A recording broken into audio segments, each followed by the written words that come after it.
Here's Greg in Easton, Pennsylvania. Great to have you on the EIB network. Hello. Mac Dittos Rush from Easton, Pennsylvania. Thank you, sir. I have a feeling that the polls may have been right as far as Trump was concerned, and I base that on the fact, something you mentioned earlier about how many voters changed their minds last minute.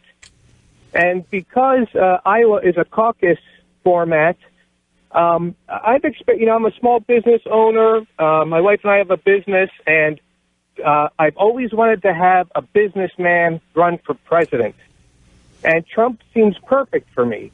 But even when I talk to other conservatives, they look at me like I'm nuts, like he's going to cause World War III, or, his temper will get us in trouble. So is it possible that going into the caucuses, many people's minds were changed last minute based on the interpretation of Trump from other candidates? It's entirely possible. Well, no, it's the way the caucus works. In fact, you need to read John Fund, Byron York. There's a couple of them out there, people that actually went to the caucuses.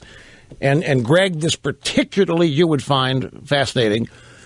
The old argument that in Iowa, you've got to have a ground game. You've got to have a staff that's been in the state, getting people familiar with. You've got to get them at the caucus. You have to get people standing up for your guy and speaking for your guy at the caucus. Every candidate has to have an advocate.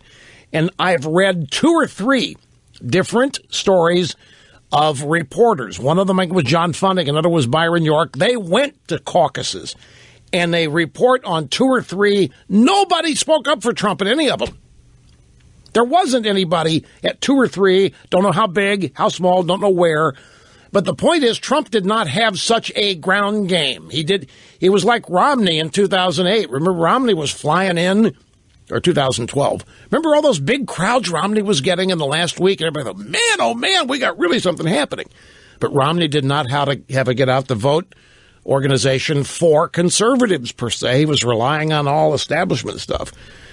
So your question, yeah, 2 things could have happened.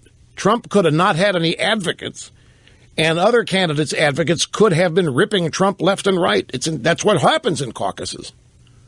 There are miniature debates at these things, many of them. You don't just show up and vote.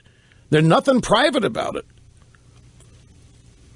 There are conversations. Some of them don't take very long, depending on their size. But, yeah, the late deciders clearly have been influenced by the specifics of what had happened at the caucus.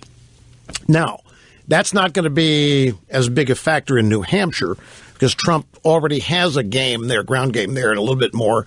He didn't put a whole lot into Iowa because he's telling the truth. I mean, it was a place none of his experts told him he could win.